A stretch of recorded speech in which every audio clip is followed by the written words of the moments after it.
The Galactic Union's Grand Hall was a masterpiece of impossible architecture, a monument to 10,000 years of interstellar diplomacy. Its vaulted ceilings were woven from star metal and quantum glass, shimmering with the captured light of nebulae. Gravity shifted subtly with every step, carefully calibrated to accommodate species that crawled, floated, slithered, and stomped. Living vines from the jungles of HFY Era wrapped around crystalline pillars. Holographic constellations danced overhead, tracing the Union's expansion across the spiral arms.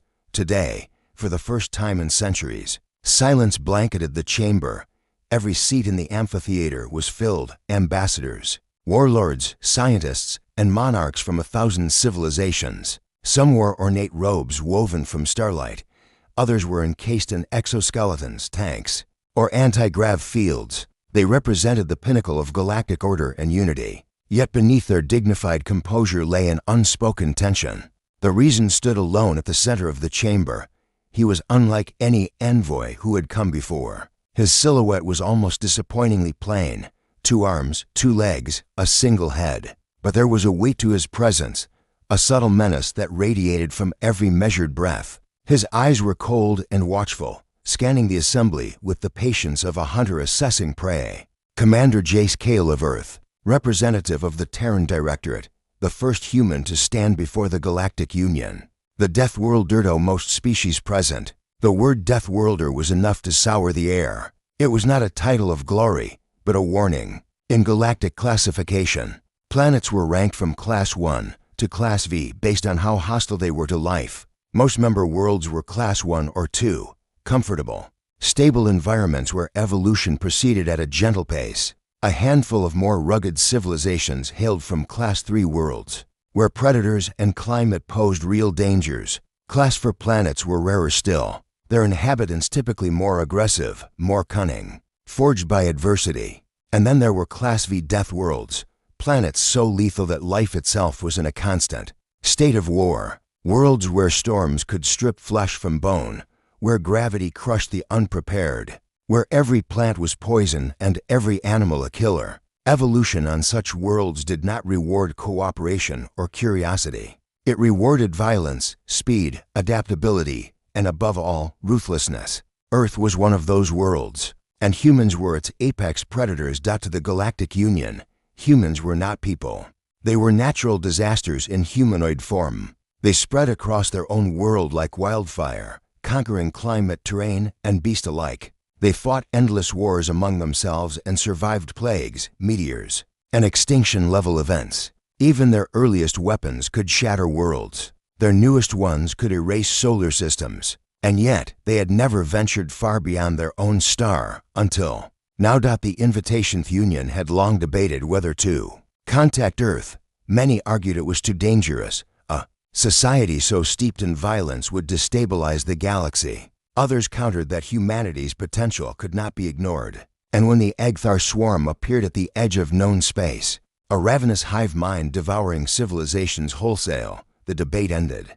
The Union needed soldiers. It needed warriors who knew how to fight and win against impossible odds. It needed humans. And so, for the first time in galactic history, the Union extended an invitation to a Deathworld species. Earth accepted. Commander Kale, decorated veteran of over 50 planetary conflicts, was chosen to lead the first contact delegation. His orders were simple: represent humanity with dignity, and make sure no one mistook kindness for weakness. The chamber holds its breath. Commander Jace Kale of Earth, announced the Herald, a floating crystalline entity whose voice resonated directly in the minds of the delegates. Representative of the Terran Directorate, envoy of the Death World species Homo sapiens sapiens. The words Death World species rippled through the chamber like a chill wind. Some delegates recoiled instinctively. Others leaned forward with morbid fascination. Kale stepped onto the central platform. His boots struck the obsidian floor with deliberate, unhurried weight. He wore no ceremonial robes, no gaudy insignia, only a matte black combat uniform trimmed with the silver sigil of Earth. A faint scar traced his jaw, a souvenir from a battle long past. He did not smile. He did not bow. He simply stood, arms clasped behind his back, and met the eyes of 1,000 alien leaders without flinching. "Honored delegates," he began, his voice carrying easily across the vast hall. "On behalf of the people of Earth, I bring greetings and a promise. We come not as conquerors nor as servants. We come as allies, and if we are to stand with you, we will stand with you in peace or in war." His words were met with silence, not because they were unimpressive, but because of the unspoken weight behind them. Every being in that hall knew that when a Deathworlder spoke of war, it was not a metaphor, it was a reality. The whispered fierce around the chamber. Hushed conversations erupted through neural links and pheromone pulses. His heartbeat hasn't changed once since entering the chamber. They say humans wage war even against themselves. Why send a soldier, not a diplomat? Because soldiers are what they are. At one corner of the hall, Ambassador Ress of the Lyran Confederacy leaned toward her neighbor, her four eyes narrowing. "If they are half as dangerous as the reports suggest, we've invited a predator into a nest of herbivores," her neighbor, a crystalline intelligence from the QOR collective, pulsed in quiet agreement. "And yet, if the swarm reaches the core systems, predators may be exactly what we need." The first challenge from the upper days. The heavy tread of armored boots echoed as Lord Commander Vertul of the Drathian Dominion rose from his throne, 12 feet tall, scaled, and exuding the aura of centuries-old arrogance. Vertul was a living symbol of the Old Order, an empire that had once ruled half the galaxy before going to the Union. He looked down at the human with disdain, his amber eyes flicking over Kale as though assessing an insect. "So this is the Deathworlder?" he rumbled. "Smaller than I expected." The chamber shifted uneasily. Drathians were infamous for their disdain of lesser species, and Vertul was their worst example. It was rumored that he had come to the session specifically to test humanity, to humiliate them. Before they could gain political traction, Kale didn't respond. He simply looked up, his gaze locking with Vertul's. For a long moment, neither moved. The air between them felt charged, as if the chamber itself were holding its breath. "Tell me, human," Vertul said, descending the steps with a predator's confidence. "Do you think you belong here, among civilizations that have ruled the stars for millennia? Or do you think your kind will simply take what it wants, as beasts do?" Still, Kale said nothing. His stillness was more unnerving than any threat could have been. Vertul's lip curled. "Perhaps I should remind you of your place." He took another heavy step toward the human, towering over him now, close enough that Kale could feel the heat radiating from the Drathian's scaled flesh. And then, with a slow, deliberate motion meant more to humiliate than to harm, Vertul raised a clawed hand. The Grand Hall, the most sacred diplomatic chamber in the galaxy, had seen its share of conflicts, verbal sparring, ideological battles, tense standoffs. But it had been centuries since anyone dared raise a hand within its walls. Even the thought of physical aggression was unthinkable. A violation of the Charter's most sacred principle, violence, has no place in diplomacy. And yet, as Lord Commander Vertul closed the final meters between himself and the human envoy, that principle was about to be shattered. The Predator and the Apex Commander Jace Kale stood utterly still, his expression unreadable, his posture relaxed but coiled, like a spring waiting for a trigger. Vertul circled him slowly, the weight of his armored boots reverberating through the floor with each deliberate step. The Drathian's scaled bulk was a living monument to his species' martial heritage. 3 meters of muscle and claw, a veteran of wars that predated human spaceflight. Kale met his gaze without blinking.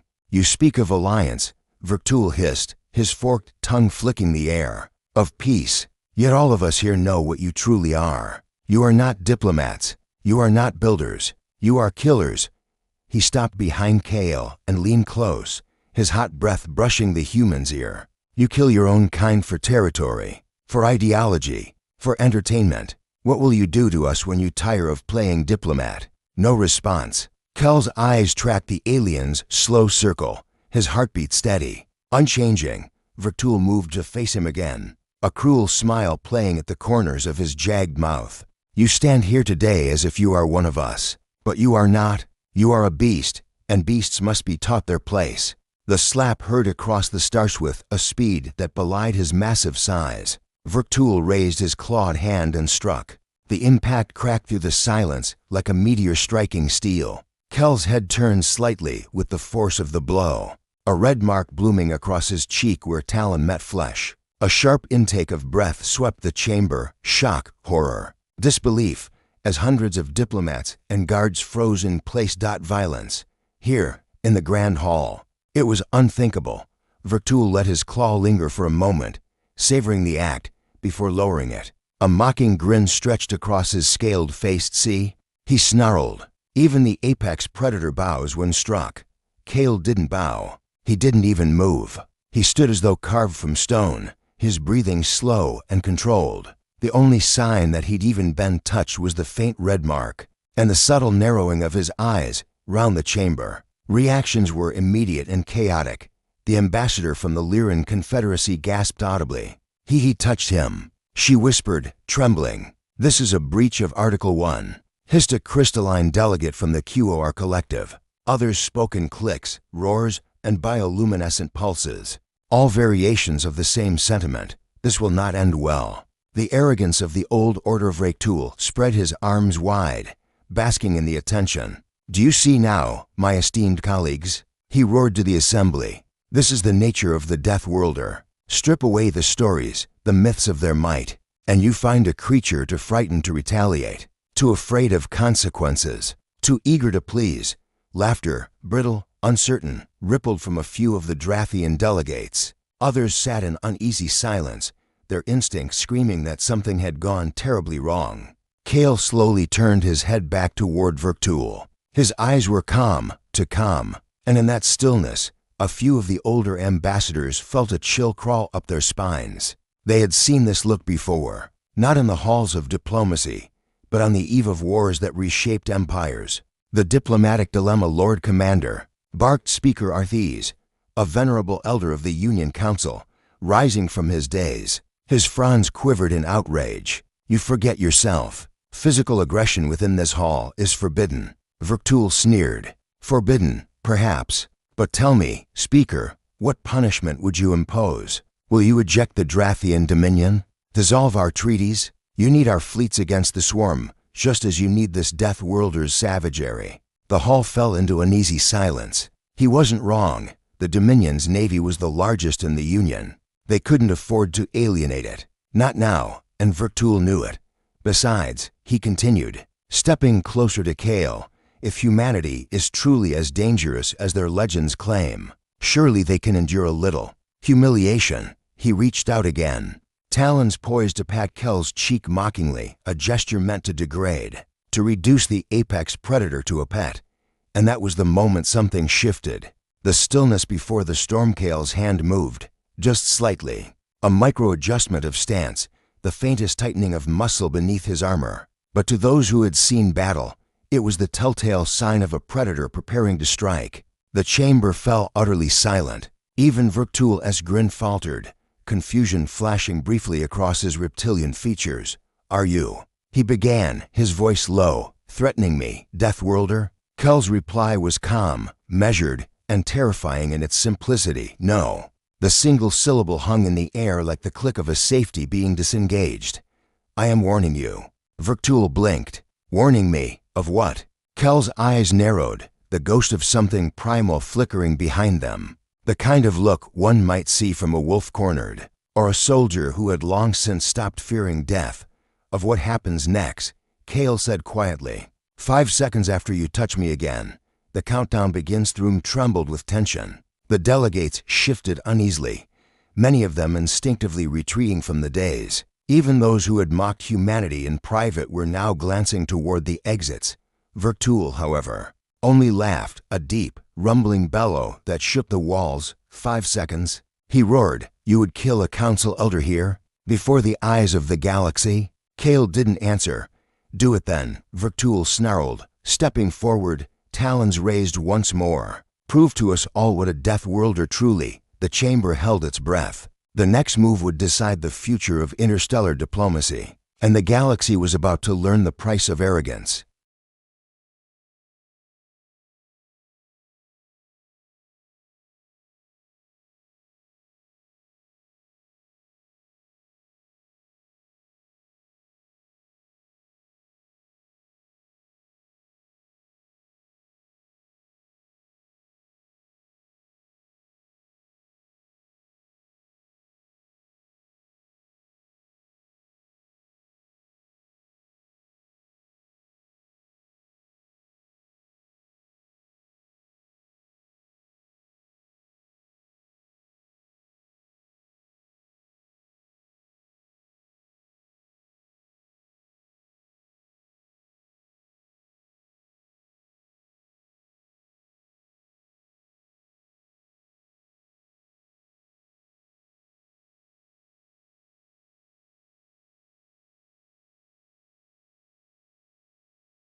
The chamber had gone deathly silent. Even the atmospheric regulators seemed to pause, as if the very air feared what was coming. Vertul towered over the human envoy, talons poised in mockery, arrogance radiating from every scale. Around them, hundreds of eyes, biological, mechanical, and psychic, watched in horrified fascination. The moment stretched, balanced on the knife's edge of history. And then Commander Jace Kale spoke. His voice steady and unhurried. "You have 5 seconds. Second 1. Instinct." It started as a ripple. A subtle, primal shift in the room's atmosphere. Every creature present felt it in some way, though few could explain it. It was the instinct older than reason, buried deep in the DNA of prey animals across the galaxy. Predator, Kel's posture shifted almost imperceptibly. His weight settled on the balls of his feet. His spine straightened. Every muscle in his body relaxed, not in surrender, but in readiness. His pupils contracted, his breathing slowed, and his heart rate dropped by 2 beats per minute. The ancient part of Vertul's brain, the part that remembered being hunted on primordial plains, whispered a single warning: danger. But arrogance is louder than instinct. 5 seconds. Vertul sneered. Empty threats. Second 2. Movement. Kale's right hand twitched. To the untrained eye, it was nothing, a tiny shift, a meaningless fidget. To the veterans scattered among the delegations, it was something else entirely, a draw motion. Humans had many ways to kill: firearms, blades, even bare hands, honed by millions of years of survival. The stories said they could crush windpipes, tear tendons, gouge eyes, and they'd do it without hesitation. Kale didn't move fast. He didn't need to. Deathworlders weren't about speed. They were about inevitability. Across the chamber, a dozen armed security drones activated their targeting systems. Several guards reached for their weapons. The Speaker of the Council screamed, "Stop him." None of them would reach him in time. That second 3. Calculation. Kel's mind became a machine. He was no longer standing in a hall of diplomacy. He was back on Ganymede's ice plains, surrounded by enemies. He was back in the ruins of Callisto's orbital stations, fighting in 0G corridors. Distance to target, 1.8 meters. Target's center of mass, 1.4 meters above ground. Structural weak point, cervical vertebrae, exposed between armor plates. Response time of Drathian reflexes, approximately 0.7 seconds. To slow. He had done this dance 1,000 times. It was no longer combat. It was routine. Vertul raised his talon again, still speaking. "You dare threaten A." Second 4. Impact. World became motion. Kale exploded forward, not with a roar, not with a scream, but with the focused silence of a predator executing a kill. His left hand struck Vertul's wrist, redirecting the blow before it could land. His right hand shot upward, palm striking beneath the alien's jaw with bone-crushing precision. The Drathian's head snapped back, his body staggering, and before gravity could reclaim him, Kale stepped into his space, a fluid motion, a seamless continuation, and drew the weapon clipped to his thigh. It was not a gun, not a plasma blade, but something far more ancient. A knife forged of carbon steel, human steel, primitive, brutal, and perfect. Second 5. Silenceeth blade flashed once, a single, precise arc, a line of motion too fast for the eye to follow. A hiss of breath, a whisper of steel against flesh, then stillness for one suspended heartbeat. The chamber did not understand what it was seeing. Vertul stood rigid, eyes wide, mouth opening to speak words that would never come. And then his head, the mighty Lord Commander's head, fell. It struck the polished obsidian floor with a dull thud, rolled twice, and came to rest at the base of the dais, its expression frozen in disbelief. The body followed a moment later, collapsing like a felled monument. Aftermath, the roar of the Galaxite chamber erupted. Cries of terror, shouts of outrage, hisses of primal fear. Some delegates leapt from their seats and bolted for the exits. Others crouched in defensive postures, their instincts screaming at them to hide. A contingent of Drathian guards charged forward, weapons drawn, only to halt when Kale raised his bloodied blade and leveled his gaze at them. The look in his eyes was not rage. It was not satisfaction. It was something colder. A promise, under Article 9 of the Galactic Charter, Kale said, his voice carrying over the chaos. An envoy has the right to defend themselves from physical aggression, using proportionate force. Proportionate? Shrieked a voice from the mezzanine. Cale looked down at the severed head, then back up. He hit me once. I hit him once. The silence that followed was suffocating. The broadcastments to Cale. Every second of the confrontation had been recorded by the hall's omnidirectional sensors. Within moments, the footage, the insult, the warning, the countdown, the kill, began to spread across the Union's vast interstellar network. On distant worlds, billions watched in stunned silence as the sequence replayed on repeat. A Drathian lord strikes a human envoy. You have 5 seconds, a blur. A head rolls across the floor. News feeds called it the 5-second war. Commentators called it the apex moment. But most beings across the galaxy, when they saw the look in Kel's eyes, thought the same thing. We are not the apex species anymore. The unspoken messages security teams swarmed the chamber, and the council scrambled. To contain the diplomatic disaster, Commander Jace Cale calmly cleaned the blood from his blade with a white cloth and sheathed it. He turned to the assembly, his voice level and precise. Earth did not come here to conquer, he said. We came to stand beside you. But if you raise a hand against us, he glanced once more at the lifeless body on the floor. We will not bow. And then, without another word, he walked out of the grand hall, leaving behind a galaxy that had just witnessed, and would never forget, the true meaning of a Deathworlder's warning.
The galaxy would never forget the sound, the dull, final thud of Lord Commander Vertul as severed head striking the floor of the grand hall echoed. Far beyond the chamber, it rippled outward through the corridors of power, across the hyperlanes, into the hearts and minds of trillions. It was the sound of an era ending, and the beginning of another. The shockwave within hours. The footage of the 5-second incident was the most watched transmission in galactic history. It was dissected by military strategists, analyzed by cultural scholars, weaponized by politicians, and whispered about by ordinary citizens on every settled world. On the prosperous core worlds of the Union, the reaction was disbelief. They invited predators into the Senate, scoffed one news anchor on the Carthan broadcast network. What did they expect? They must be expelled immediately, demanded another, his voice trembling. This is a declaration of war. But in the outer rim, where colonies faced daily raids, where the Agthar swarm loomed like a devouring tide, the reaction was different. They warned him. A miner said, watching the holofeed from a dusty bar on Hestiex. He didn't listen. 5 seconds, muttered a freighter captain, shaking his head with something like admiration. That's all it took. And in the dark corners of the galaxy, pirate dens, mercenary camps, and criminal networks, a new phrase entered the lexicon, whispered with both fear and respect. 5 seconds. It meant death. It meant inevitability. It meant human. 2 diplomatic Faluth Galactic Union Council convened an emergency session less than 12 hours after the incident. The air in the chamber was thick with panic and outrage. This is an atrocity, shouted Chancellor Vethus of the Soren Compact. A council elder has been murdered. By the Charter's own law, the human acted in self-defense, countered Ambassador Ress of Lyran. Vertul struck him first. Self-defense? He could have restrained him, not executed him. Would you have restrained a Drathian? The debate raged for 3 days, and yet no consensus emerged. The Charter was clear: physical aggression against an envoy voided diplomatic protections. But nowhere did the Charter anticipate that proportionate response might include a decapitation. In the end, the Council issued no formal punishment. It couldn't. The Drathian Dominion, humiliated and enraged, demanded war, but their fleets were in disarray after Vertul's death, and with the Agthar swarm pressing closer to the core worlds every week, no one dared risk a civil conflict. The Union had two choices: unite with Earth, or risk annihilation. Without them, they chose survival. 3. Humanity's rise within months. The Terran Directorate was granted full membership in the Galactic Union. Every delegation, even the Drathians, signed the admission charter, some with trembling hands, others with clenched teeth. But humanity did not come quietly. Where other species sent diplomats, humanity sent strategists. Where others offered trade routes, humanity offered tactics. They shared their doctrines of asymmetric warfare, their centuries of experience in total war, their technologies optimized not for peacekeeping, but for victory. And they offered soldiers. The first Joint Task Force, codenamed Vigilant Spear, included units from 35 species, but it was commanded by humans, and under their leadership, for the first time in recorded history, the Agthar swarm was not merely held back, it was pushed back. Entire fleets of hive ships burned under coordinated strikes. Swarm worlds were sterilized and reclaimed. For every planet humanity liberated, their legend grew, and with it, their influence. By the second year, humans held half the command positions in the Union's military. By the third, they were rewriting doctrine itself. By the fifth, they were no longer just allies. They were the backbone of the Union. For the fear and the respect but fear lingered, not just among enemies, but among allies. Governors spoke in hushed tones about Earth's shadow diplomacy. Intelligence networks claimed humanity had assassinated 5 separatist leaders in a single night. The Dominion's new regent publicly vowed revenge, but secretly requested human advisors to reform their ground forces. And in the great universities of the core worlds, philosophers debated a question that seemed to grow heavier with each passing year. Had humanity saved the Union, or conquered it without firing a shot? Yet, even the harshest critics could not deny the truth. The galaxy was safer, more stable, and more united than it had been in centuries. The swarm's advance had been halted. Piracy had plummeted. Entire sectors, long lost to chaos, were now under firm and just governance. And at the heart of that transformation stood the Deathworlders, the apex, predators from a small blue planet in a forgotten arm of the galaxy. The legend of 5 sequence decades past. Children born long after the incident grew up hearing the story not as news, but as legend. Once, an alien lord struck a human in the hall of the Union. He was warned. 5 seconds. He laughed, and then he died. The story spread like myth, whispered in military academies, quoted in speeches, etched into monuments. It became a symbol, not of violence, but of something deeper: resolve, boundary, consequence. And it became humanity's calling card. Their ships bore the number 5.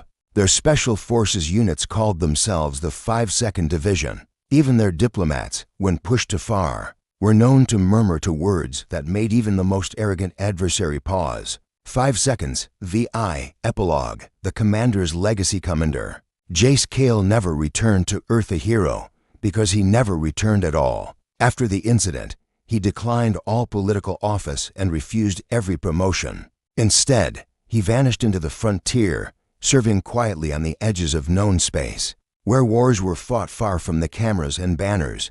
Some said he died in battle. Others claimed he still lived, commanding fleets from the shadows. The truth didn't matter. What mattered was the legend he left behind, a legend that shaped the galaxy more than any fleet, treaty, or empire ever had. A legend born not from conquest, but from a single choice, made in 5 heartbeats. Epilogue. 1,000 years later, deep in the archives of the Galactic Union, A small bronze plaque rests beneath the original recording of the 5-second incident. It bears no names, no dates, no speeches, only 6 simple words. Respect is given, never taken, and beneath it, carved in smaller script, 5 seconds.